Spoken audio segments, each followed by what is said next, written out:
2026 2025 में इटली ने जो सबसे ज़्यादा स्टूडेंट की वीज़ा रिजेक्ट किए, उनमें सबसे इम्पोर्टेंट और मेन रीज़न था बैंक स्टेटमेंट। बैंक स्टेटमेंट की वजह से सबसे ज़्यादा स्टूडेंट के वीज़ास रिजेक्ट हुए।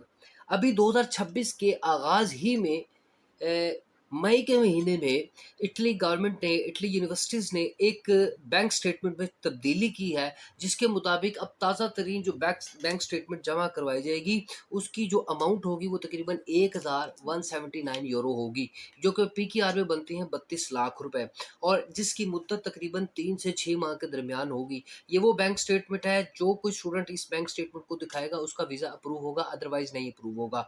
आज की हम अपनी इस वीडियो में यही चीज़ डिस्कस करने लगे हैं। वेलकम टू ट्रैवल विद सनान बिन मंसूर। अगर आप लोग इटली वीज़ा अप्लाई कर रहे हैं, स्टूडेंट वीज़ा अप्लाई कर रहे हैं, तो ये वीडियो आप लोगों के लिए है, क्योंकि इटली ने रिसेंटली बैंक स्टेटमेंट में बहुत बड़ी तब्दीली की है, जिससे स्टूडेंट्स की जो कम्युनिटी है उसमें खलबली भी मच गई है। एक बहुत बड़ी अमाउंट है।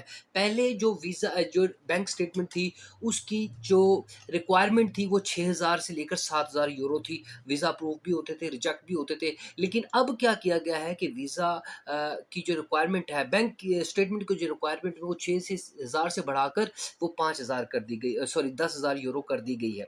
अब ये क्यों की गई है, इसकी क्या वजह है, ये सारी चीज़ें हम आज की अपने डिस्कस करेंगे। अब मैं थोड़ा-सा आपको पीछे ज़रा बैकग्राउंड पे ले जाऊँ। पहले जो बैंक स्टेटमेंट चलती थी, वो चलती थी 5500 से लेकर 6000 यूरो तक चलती थी, जो कि ₹460 पर यूरो पर मंथ एक्सपेंस के हिसाब से बनती थी। अब वो चेंज करके 10,000 यूरो में कन्वर्ट हो गई है।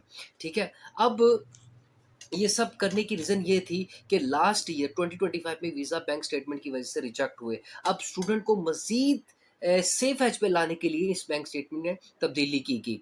अब हम बात कर लेते हैं कि क्या स्पॉन्सर भी में भी तब्दीलियाँ आई हैं?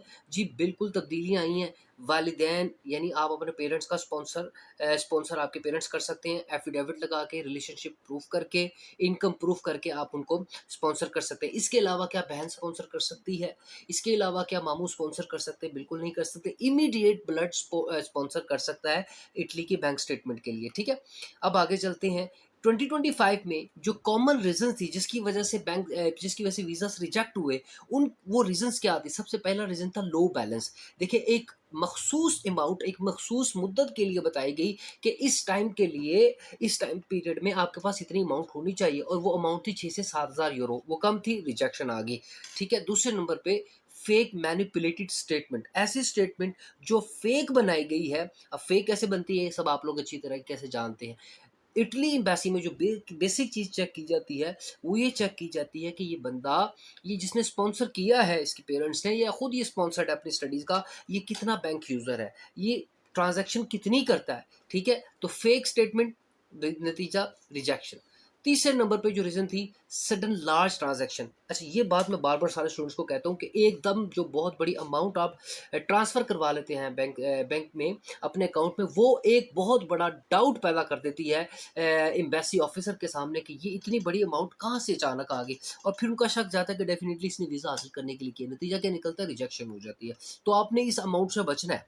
अब क्वेश्चन ये है कि सर, हम इतनी बड़ी अमाउंट की बैंक स्टेटमेंट तैयार कैसे करें? सर, आप जो भी अर्न करते हैं उसको 1 साल तो लगेगा ना उसे सेविंग के अंदर, उसकी उसके एक्सपेंस में जो आप विथड्रॉ करवा रहे हैं, डिपॉज़िट करवा रहे हैं, उसके अंदर टाइम लगता है। सेविंग एक साइड पे करते जाएँ और खर्च भी अपना करते जाएँ, आपकी बैंक स्टेटमेंट मेंटेन हो जाएगी। अगर आप समझते हैं 5-6 महीने में हम मेंटेन कर लेंगे, रिजेक्शन आती है फिर इसमें। अच्छा जी, फिर 5 चौथे नंबर पे वीक फाइनेंशियल हिस्ट्री।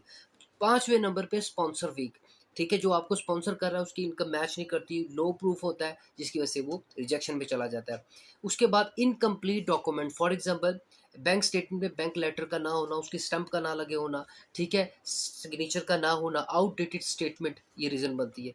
और नंबर 7 पे और सबसे लास्ट है ओवरऑल फाइनेंशियल वीक, जो है ना, प्रूफ है वो वीक होना। कैसे? बिगेस्ट रिजेक्शन रीज़न 2025 में जो आई, देखने में वही आई कि bank plus income plus source clear. अब आप जो अमाउंट अपनी डिपॉज़िट करवाई है आपने अकाउंट में, वो सोर्सेज़ क्लियर नहीं है कि वो किन सोर्सेज़ से आ रही हैं।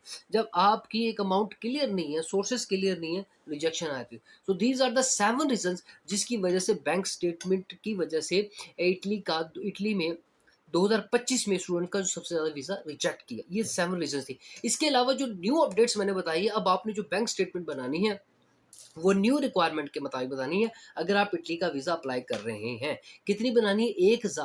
10,179 यूरो की आपकी बैंक स्टेटमेंट होनी चाहिए और वेरिफाइड होनी चाहिए, क्लियर होनी चाहिए, बैंक स्टैम्प होनी चाहिए, सिग्नेचर होने चाहिए। और इसके अलावा अगर आप स्पॉन्सर कर रहे हैं, आपके पेरेंट्स कर रहे हैं, भाई कर रहा है, ठीक है? आपकी मदर, फादर कोई भी कर रहा है ना, तो वो बिल्कुल क्लियर प्रूफ होने चाहिए कि हमें ये स्पॉन्सर कर रहे हैं, उसके जो लेटर है, एफिडेविट लेटर है और जो इनकम प्रूफ है, सैलरी स्लिप है, वो सब इतनी यहाँ पर होगी। तो अब आप जो रिसेंट जो बैंक स्टेटमेंट बनाएँगे वो पीकेआर में तकरीबन 32 लाख रुपए की बनाएँगे। ये इटली ने लेटेस्ट जो है ना वो बैंक स्टेटमेंट में तब्दीली की थी। आपका बैंक स्टेटमेंट से मुतल्लिक कोई भी क्वेश्चन हो, मेरी इस वीडियो के कमेंट सेक्शन में मेंशन कीजिए। मैं उसके ऊपर एक अलहदा वीडियो बनाऊँगा और आप लोगों के साथ शेयर करूँगा। इसके अलावा जो हमने रिसेंट जो एक्टिविटी स्टार्ट की हुई है, पीएचडी से रिलेटेड बड़ी ऑथेंटिक सीरीज़, वो आप ज़रूर देखिए। मेरे तमाम सोशल मीडिया को फॉलो कीजिए जिसमें टिकटॉक है, इंस्टाग्राम है, फेसबुक है और इसके अलावा व्हाट्सएप चैनल है जहाँ पर मैं डेली अपडेट्स देता हूँ स्कॉलरशिप से मुतल्लिक, उसको भी फॉलो कर लीजिए।